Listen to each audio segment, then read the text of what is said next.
Today on OC News, the FBI is still searching for a missing college student in the Dominican Republic, Titan students are gearing up at GradFest as commencement approaches. and the Dodgers begin their quest for back-to-back championships in Tokyo. All this and more coming up on OC News. This just in tech news. The first responder on the There's been a lot of collaborative efforts feel over the years. blessed to be here in Fullerton. Brought to you by the broadcast journalism students at Cal State Fullerton. OC News starts right now. Hello and welcome to this week's early show for OC News. I'm Raylene DeLeo. And I'm Jonathan Zarati. Thank you for tuning in into our last show before spring break. The Russian-Ukrainian conflict, which escalated in a full-scale war following Russia's invasion of Ukraine in 2022, has now seen a potential turning point. Today, Ukrainian President Volodymyr Zelensky announced a partial ceasefire with Russia, focusing on protecting energy and civilian infrastructure. The agreement follows a call with U.S. President Donald Trump after Trump's conversation with Russian President Vladimir Putin on Tuesday. A joint statement from National Security Advisor Michael Waltz and Secretary of State Marco Rubio said the discussion played a key role in advancing efforts to end the war. During the call, Trump proposed the U.S. take control of Ukraine's nuclear power plants, while Zelensky requested U.S. support in acquiring more missiles.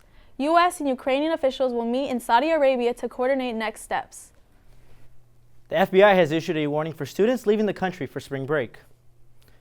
According to the FBI, students who are planning their spring break trips are advised to exercise caution when visiting a foreign country. The countries that currently have a travel warning are Mexico, Dominican Republic, and Spain. The warnings come after disappearance of Sudishi Kunaki, a University of Pittsburgh student who traveled to the Dominican Republic for spring break on March 6th. The FBI recommends traveling in a known group of friends, avoiding traveling by unofficial taxis, and being cautious of new acquaintances. A new wave of tariff is on the way, and students should prepare for the rising costs. Peter Gibbs has more. Tariffs have started affecting how businesses price their goods, but how do they affect the lives of students? That's my biggest worry right now, especially after college. My biggest worry, my biggest stress would be trying to find a job. I'm more concerned about if the prices go up, what will happen to wages? Will they go up? I'm assuming they're going to stay the same. President Trump is enacting tariffs so there can be more job openings for American manufacturers. However, experts believe his plan will have a negative effect. The companies that are importing are pretty much increasing their prices by that amount. So the consumer is getting the entire burden of the tariff. And then anything downstream would also get that impact. So if we make buildings with steel, the price of buildings would be increased, and so the price of buildings would increase as well. And so if it's a job creation strategy, it's a complete failure. The Smoot-Hawley Tariff Act was enacted in 1930 and impacted the Great Depression, kind of speeding up those events. Economists were afraid of what Congress was doing back then, and now with the new tariffs being imposed on Canada, Mexico, and China by the Trump administration, economists of the present also have their concerns. Students here at Cal State Fullerton are trying to figure out what the impact could lead into their wallets. I'm not really supportive of all the tariffs because I know the grocery prices are kind of increasing as well as gas. So as far as tariffs go, I'm not a fan of it because me and my brother, we do cook and everything. But we'll cook eggs, and that's our main source of protein and everything. Experts say it may take years for there to be a positive effect from tariffs. Therefore, students should prepare for prices to continue going up. In Fullerton, I'm Peter Gibbs, OC News. With spring 2025 commencement just 2 months ahead, Titans are getting ready for the big celebration. More on ways Cal State Fullerton is preparing students for the event is reporter Gavin Sanders.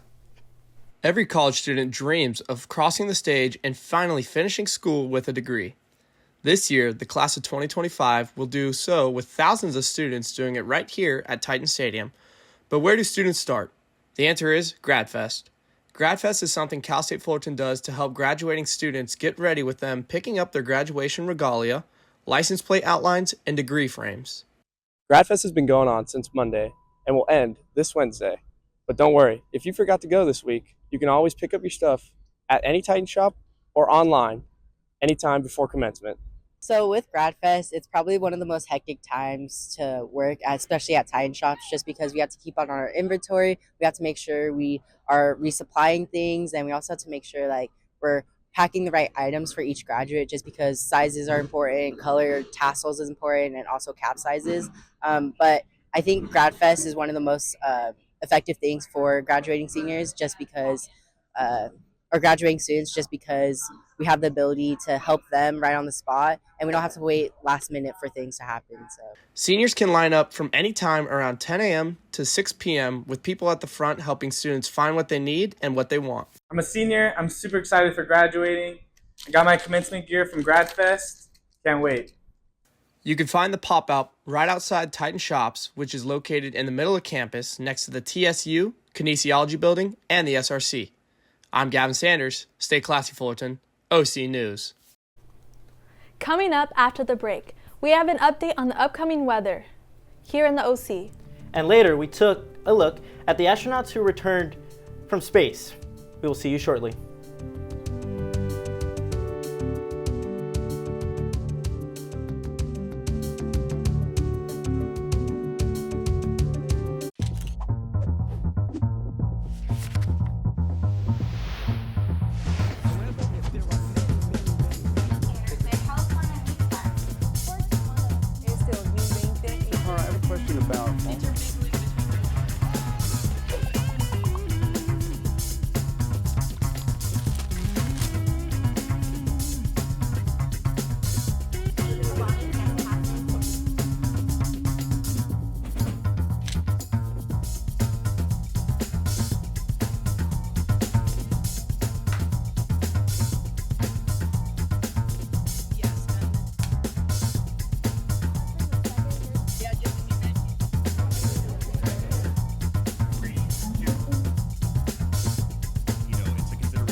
You're not going to get it all right.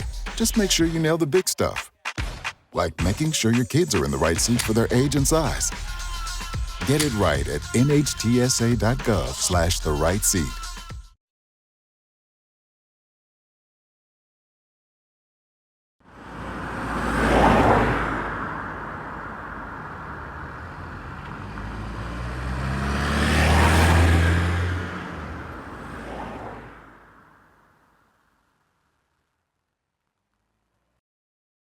It looks like things are heating up as spring break approaches. Here's Andrea Restrepo with more for our weekly weather report.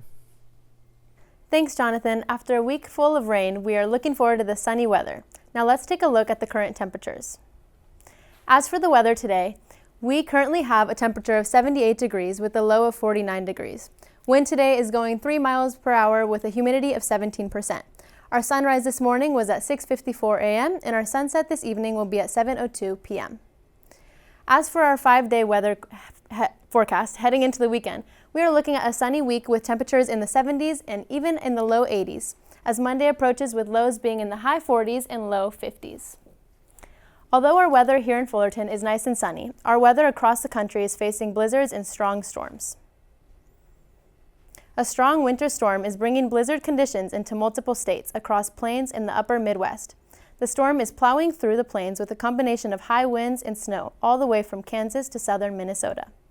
Extremely strong gusts of wind have also been clocked at 87 miles per hour, making it dangerous to travel in 2 locations in the Texas Panhandle, east of the towns of Laura and Miami. That's all for your weekly weather update. Back to you guys at the desk. Thanks, Andrea. We have an update on the stranded astronauts in space from last week's show. Both have returned home to Earth safely. After 10 months of being stranded on the ISS, both Butch Wilmore and Suddy Williams have returned home, marking 286 days in space. Both crew members were welcomed home by their families and respective countries, and are set to make a full recovery and as they readjust to Earth's gravity. The FDA issued a recall on canned green beans due to potential contamination. Nearly 200,000 cans of green beans were taken off Target's shelves due to the recall. The Target name brand Good & Gather stated that the cans may contain foreign objects that may injure consumers if ingested. The cans have been distributed to over 21 states, including Kansas, New York, and California. The FDA has not stated whether or not any consumers have been affected by the cans. Those who recently purchased Target brand green beans are being asked to either throw away the cans or return them to their local Target store for a refund. Social Justice Week kicked off on Monday. Jonathan Mansour has a chance to speak to some clubs that are taking part of the event. So personally, I think the impact of social justice is just to bring cultures together, to really just have that diversity within our school. Social Justice Week gives people an opportunity to experience different cultural clubs. Workshops are held all over campus, including at the TSU and Pollock Library. My club, Mariachi Titans, as well as two other programs, Mecha and Hermanas Unidas, are going to be talking about the Latino stereotypes in movies and TV. So we're going to be talking about like the types of you see in TV, like why is it this way, why hasn't it changed over time, and how can it be better overall. Actor Giancarlo Esposito from the hit show Breaking Bad will be headlining Social Justice Week this Thursday. Tickets to his Beyond the Conversation have already sold out. Yeah, we were just talking about it right now. Tickets are sold out, and I just saw him in Maxine last year. He was like a small character. He did so amazing, and I'm a Breaking Bad fan. But tickets are sold out, so I can't see him, but it's okay. Here is the remaining workshop schedule for March 20th and 21st. Reporting for OC News, I'm Jonathan Mansour. Next up, after a short break, the trend-setting giant that once ruled the mall is now packing up its shelves. And your Titan Sports have more about the latest Dodger opening series in Tokyo. Stay tuned.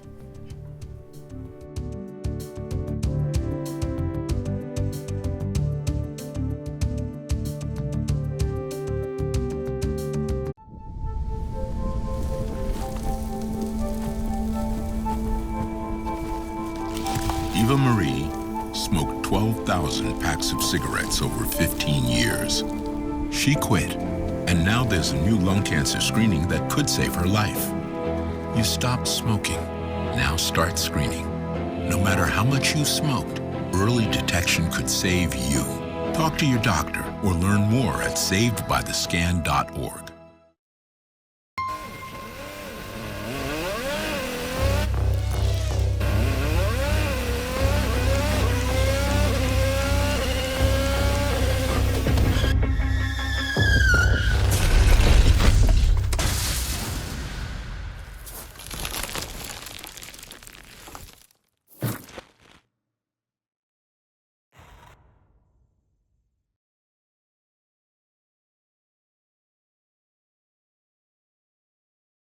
I don't think that many kids in my son's school even do it.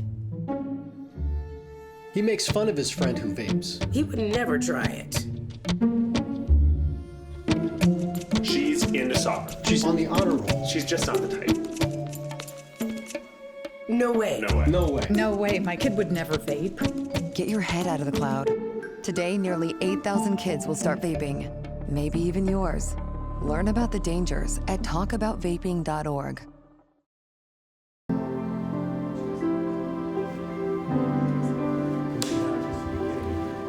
My dad showcased a sense of love that I never had before. It felt like it was something that I've always wanted. I mean, he's not only my parent, like he's like my best friend.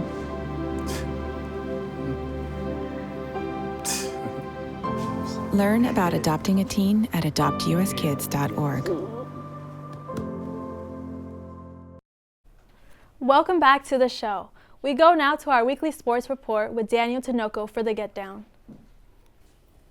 Thank you, Raylene. With spring fast approaching, so are some of the big sporting events. From the swish of a basketball hitting nothing but nylon or the roar of the crowd after a home run, spring sports are in full swing. Hopping across the pond, the Los Angeles Dodgers and the Chicago Cubs duked it out for a two-game series at the Tokyo Dome in front of fans from all over the world, hoping to get a glimpse of all the All-Stars. It was a homecoming for some Dodgers and Cubs players like Shohei Ohtani and Seiya Suzuki as they came back to where it all began. Both games saw performances from Japanese-born pitchers both signed by the Dodgers over the last two off-seasons. Pitchers Yoshinobu Yamamoto and Roki Sasaki showed promise as both only gave up 2 runs over a combined 8 innings, with Yamamoto tossing 5 and Sasaki throwing 3. These men follow a long lineage of Japanese players for the Dodgers, walking in the footsteps of former pitchers Hideo Nomo and more recently Kenta Maeda. The Dodgers won both games with scores of 4-1 and 6-3. Heading back to the States, to the East Coast, a comedian had his own fight at Madison Square Garden. New York native Tracy Morgan was attending a matchup between the New York Knicks and Miami Heat when he suddenly became ill. A stoppage was called as he vomited onto the court and had a nosebleed. The comedian was wheeled out on a wheelchair and taken to a nearby hospital. Morgan later posted to social media saying that he was all right and had just a case of food poisoning. He's expected to make a full recovery. Switching over to college, March Madness kicked off yesterday with a game that was for the ages and may have already destroyed some of those brackets. The tournament kicked off with two 16 seeds fighting and clawing to move on in the chase of glory. The St. Francis Red Flash and the Alabama State Hornets traded blows early as each team kept it close with scoring from all over the court. Heading deep into the second half, the Hornets led the Red Flash by a single score before junior Chris Moncrief drilled a clutch three to tie the game at 68 with 40 seconds left on the clock. The game remained tied until the redshirt sophomore Amar Knox laid it up for a walk-off bucket to send them to the next round, where they will be playing the number 1 seed Auburn. That's all we have for you in sports, and good luck to those who have a March Madness bracket. Back to Jonathan and Raylene at the desk. The winner of the Mega Millions jackpot that amounted to over $1.2 billion in California has been revealed. The woman named Rosemary Casarotti purchased the winning ticket for December's 27th massive $1.2 billion jackpot. She officially claimed her prize on Monday. The California Lottery announced that the ticket was bought at the Sunshine Food and Gas Circle K in Cottonwood, California. This marks the 5th largest Mega Million jackpot ever and the 9th largest in U.S. lottery history. Casarotti chose the lump sum cash option for her Mega Millions jackpot, taking home $571 million in winnings after federal taxes, instead of receiving payments over 20 years. Irvine hosted its yearly Jamboree Fest to give its residents all there is to know about Orange County. Jocelyn Girarte has the scoop. It's a day filled with fun, learning, and extracurriculars as Parenting OC hosts its annual 2025 Jamboree. We call it our Jamboree. And for parents and kids, I think this is a great opportunity to find out what's going on in Orange County, what activities are best for their kids, and also have some fun, watch some performances, and get to know the community. From live performances to hands-on activities and summer camps, there's something for kids of all ages to enjoy. I'm here today with Parenting OC Magazine at the District of Tustin here in Orange County, California, where we are hosting a jamboree filled with workshops and fun summer activity events for kids, families, and friends.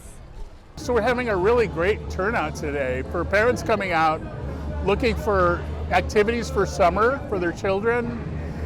We have summer camps here, like lots of Tustin students out here in the honor choir, in their band and orchestra. Parents can connect with local educators, health professionals, and get in contact with sports programs and camps for their children to enjoy in the summer. This is Jocelyn Girarte reporting for OC News. Some things are not forever. Reporter Viviana Garcia looks into the closure of the popular shopping company. The end is near for fashion giant Forever 21 after accumulating $1.5 billion in debt. Their second bankruptcy will shut down shops across the nation. The closure shouldn't disrupt the fashion market, even though at its peak, it made $4 billion in sales with over 800 stores. Small company like this going bankrupt doesn't really impact the entire market all that much. But if you think about like a big ticket items like tariff affecting the entire capital markets and investors and economy, right? So that's a big deal. But when a company or two goes bankrupt, it's not really a big deal for the entire capital markets and doesn't have a huge impact on the market itself. Although the store has been loved by students, they have noticed some issues that may have led to its end. I used to work there from 2021 to 2021. I worked there for about 4 to 5 months. It was chaos. And we would have to constantly take out new inventory, put away old inventory. We constantly had to throw stuff away because things didn't sell.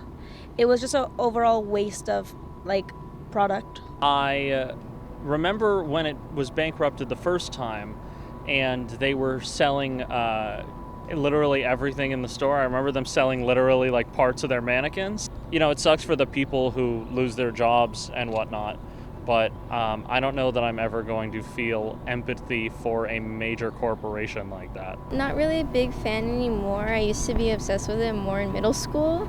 I did not really expect it to like shut down this early, but it was eventually going to happen. The time to shop ticks as the company shuts down about 354 stores by May 1st. I'm Viviana Garcia, OC News.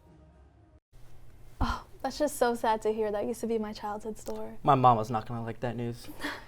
Thank you for joining us tonight on OC News. Our next show is coming up at 5:15. I'm Jonathan Zarati. And I'm Raylene DeLeo. Make sure to follow us on social media at OC News, CSUF, and at Titan TV CSUF. See you next week.